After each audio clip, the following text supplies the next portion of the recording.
Good afternoon, Mary Jane. Afternoon, ma'am. Can you tell us about yourself? My name is Marjane Canedo, 34 years old, married, I have 3 children.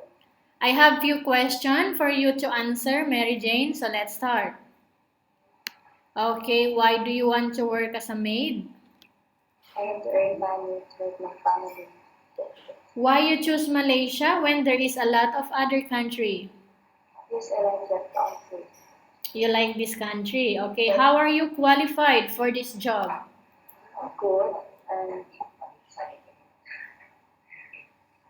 And I do my duty on may I know what was your educational level is? high school graduate. What was your latest working experience?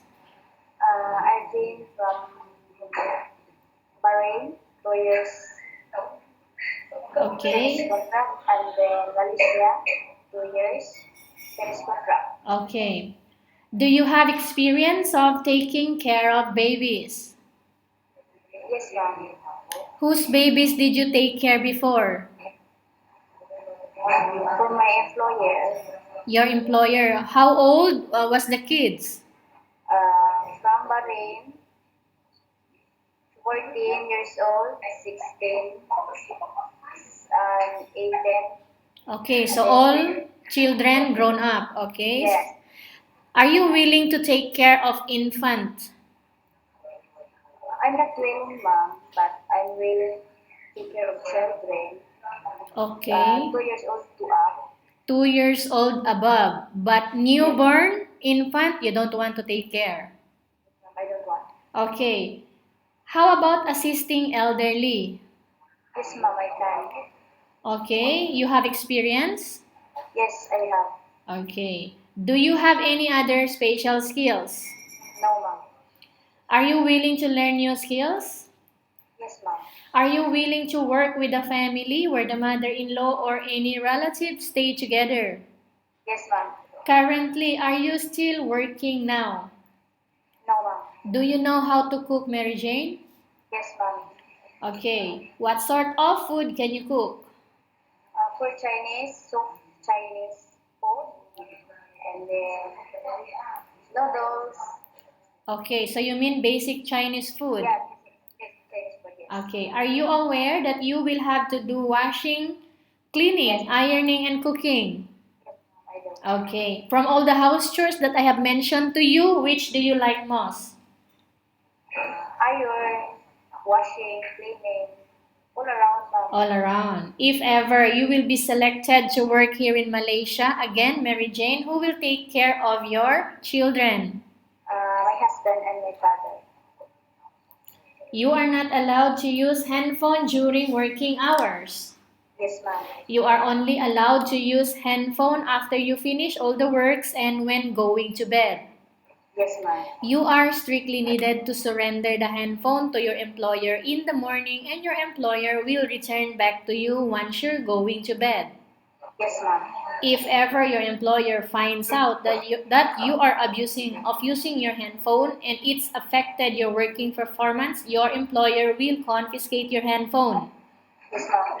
Instead, Mary Jane, your employer will allow you to call to your family 3 times in a month. You only allowed to bring normal phone and you are not allowed to bring smartphone. Are you Yes, ma'am. agreed for the terms and condition? Yes, ma'am. Yes. How many years is the contract as you agreed and understands? 2 years contract. Can you describe for us your attitude, Mary Jane? Honest, hardworking, trustworthy, polite. Okay. How can you assure to us that you will work hard in Malaysia? Sorry, ma'am. How can you assure to us that you will work hard in Malaysia? Yeah, I follow my employer. Okay, follow the employer's rules and regulation. Yes. Can you promise not to use the house telephone without the permission of your employer? Yes, ma'am. Can you promise not to put on makeup but to dress properly while work? Yes, ma'am. Can you promise not to invite friends and relatives without the consent of your employer? Yes, ma'am. Can you promise not to ask for advance salary from your employer under any circumstances? Yes, ma'am. Do you really understand of the rules and regulation of the agency?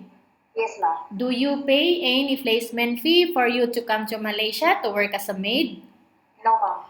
Do you have any history of sickness, breast cancer, or any other illness? No, ma'am. Do you suffer from any skin diseases, allergies, or physical defect? No, ma'am. Do you smoke? No, ma'am. Have you undergone any operation before? No, ma'am. Are you medically fit or are you fit to work? Yes, ma'am. Are you in any medication right now? No, ma'am. Are you allergic with any food? No, ma'am. Are you prepared to work for the employer of different races? Yes, ma'am. Are you prepared to eat the type of food taken or given by your employer? Yes, ma'am. Are you afraid alone in the house? Yes, ma'am. Are you afraid alone in the house? No, ma'am. Okay. Are you afraid of dogs or other pets? Yes, ma'am. Okay, so you are afraid of dogs and Yeah. Cat. cats. Okay. Can you promise to work according to instruction from your employer? Yes, ma'am. Okay. Do you have any family members working in Malaysia? No, ma'am. How about friends? I have. Okay. Let's proceed for case study, Mary Jane. I have a case study for you and I want you to respond truthfully. Yes, ma'am. Upon arrival in Malaysia, within 6 months only, if in case one of your family members passed away, what will you do? I send money, ma'am. I stay and then I finish my contract. Okay, if ever your employer is watching you right now, what do you want to tell them? Why the employer need to hire you? Yes, I take care of children and